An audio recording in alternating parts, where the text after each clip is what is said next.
kita akan bermain, tim kita akan bermain dengan formasi 4, 3, 2, 1.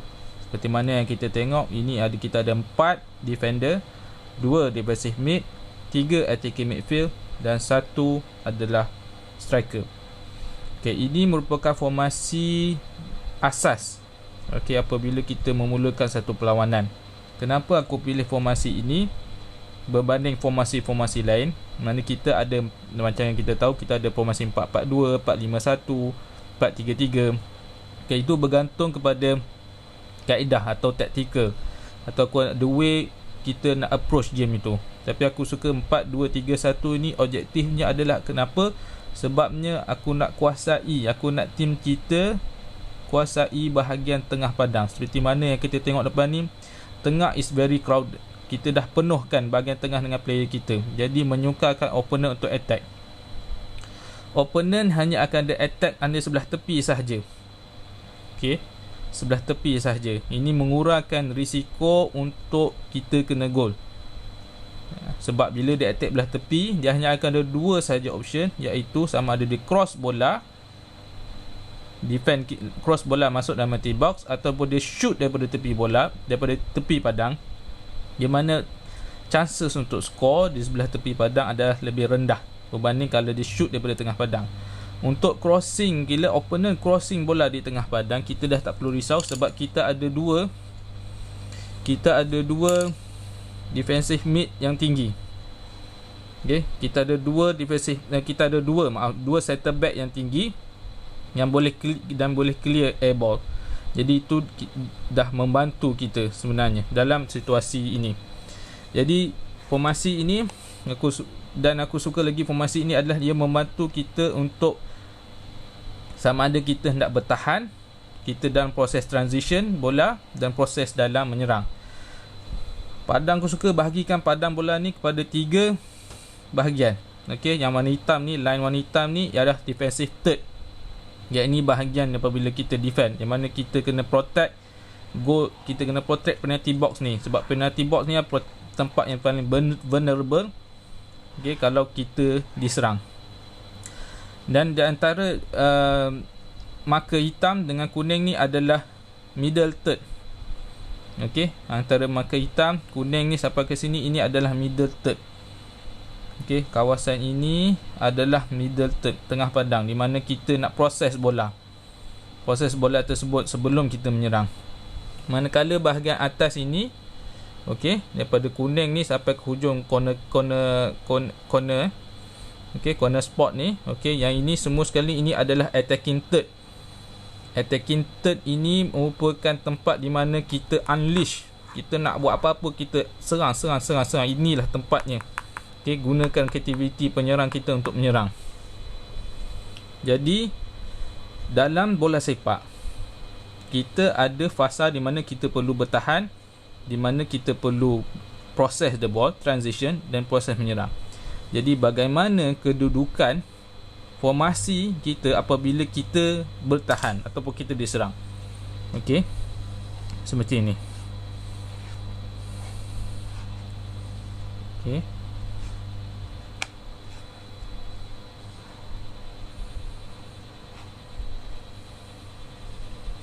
ini adalah formasi apabila kita sedang bertahan.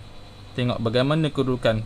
Kita cover penalty box kita, defend kita cover luar penalty box kita dengan defensive midfield kita, dan juga kita punya attacking boleh kita attacking midfield kita boleh bantu. Okey, boleh bantu kita di sini.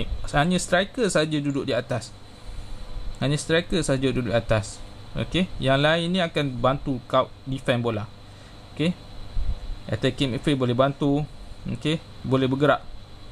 Okey, bukannya saya boleh bergerak, tapi ini adalah formasi apabila kita bertahan. Kemudian apabila kita dalam proses transition, di mana kita hendak proses bola sebelum antara bertahan dan mulakan serangan. Okey,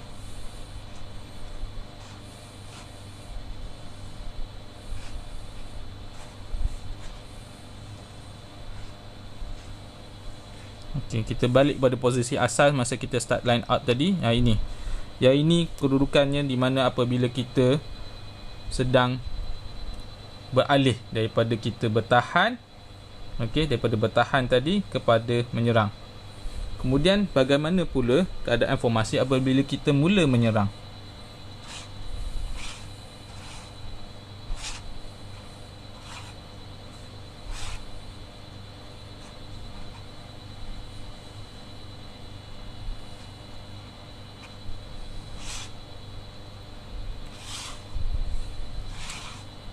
Okay. Sebabkan kita gemar bermain, apabila sebabkan kita dalam 2 perlawanan yang terakhir ni kita gemar bermain high defensive line. Aku suka sebenarnya high defensive line sebab high defensive line ini membantu kita menjarakkan opponent daripada gol. Okey, kita tengok, kita opponent tak boleh. Kalau ada opponent kat sini dah dikira offside. Jadi opponent kena berada dalam kawasan dia. Okey, kita dah jarakkan kawasan dia. Jadi chances untuk dia score rendah. Sebab kalau dia masuk ada chances dia boleh kena offside trap. Lagi satu, kalau kita tengok ini formasi di mana kita menyerang. Tengok bagaimana center back dan duduk dua orang center back dah naik tengah. Defensive mid dah cover bahagian tengah. Okey, kita ada attacking midfield. Kita dah cover ruang penalty box. Okey, striker kita dah ready, dah ada dalam penalty box untuk score. Okey, yang ini boleh ke sini. Okey. Attacking midfield kita boleh ke sini. Attacking midfield belah left, right, boleh bergerak lah. Kiranya boleh bergerak ke ujung sini. Okey, boleh bergerak juga ke ujung sini. Okey, jadi mereka free. Tapi inilah formasinya apabila kita menyerang. Tengok macam mana fullback kita akan backup kita punya right mid dengan left mid. Okey, dia akan backup. Okey, sentiasa backup 3 ni. Okey, defensive mid akan backup attacking midfield akan backup striker. Okey, jadi ini adalah kedudukan di mana kita menang. Cuba tengok. Okey, kita cover bahagian tengah padang ni. Okey, kita cover bahagian tengah padang.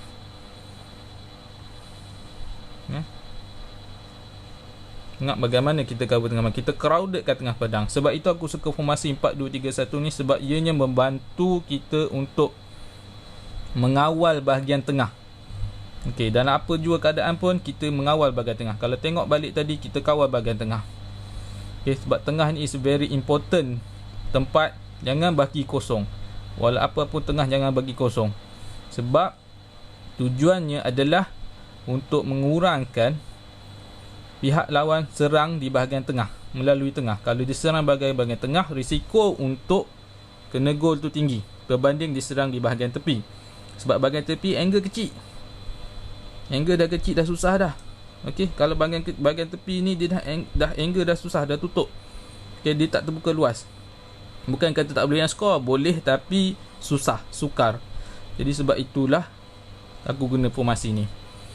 Okey.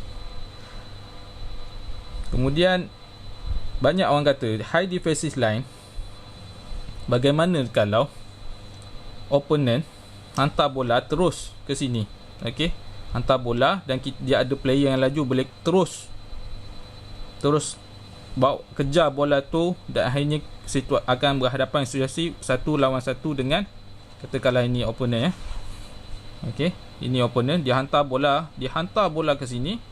Okey, dia ada striker yang laju, kejar. Jadi situasi ini adalah 1 lawan 1. Untuk mengatasi daripada situasi ini terjadi, okey, untuk mengatasi situasi ini terjadi, keeper kena berada di sini. Keeper kena tinggi. Keeper kena act sebagai sweeper. Okey, kalau tengok Neuer, keeper Jerman tu, dia act as a sweeper. Okay, Manchester City, keeper dia acts as a sweeper. Dia active role dalam outfield player. Sebagai outfield player, dia mainkan peranan. Jadi kedudukan keeper jangan kat sini.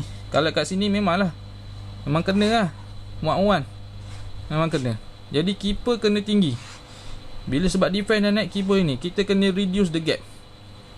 Okay, jangan risau offside trap, sebab dia still lagi ni ruangan offside trap lagi. Okay, masih lagi kalau dia lebih kat sini, dia kena offside trap.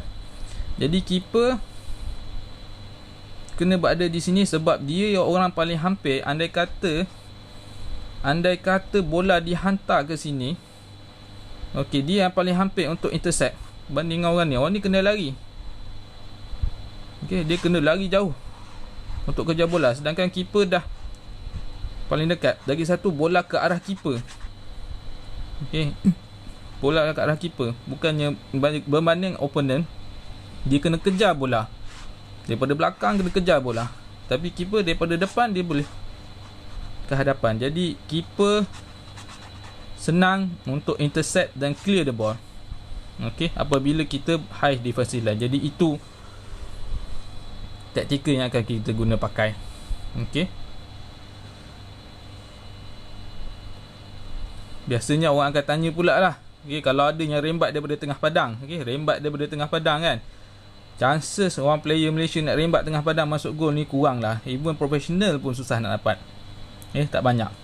Jadi chances tu ada, tapi kurang lah risiko dia, so jangan risau. Okey, so aku ulang balik sekali lagi, kita punya tactical formation adalah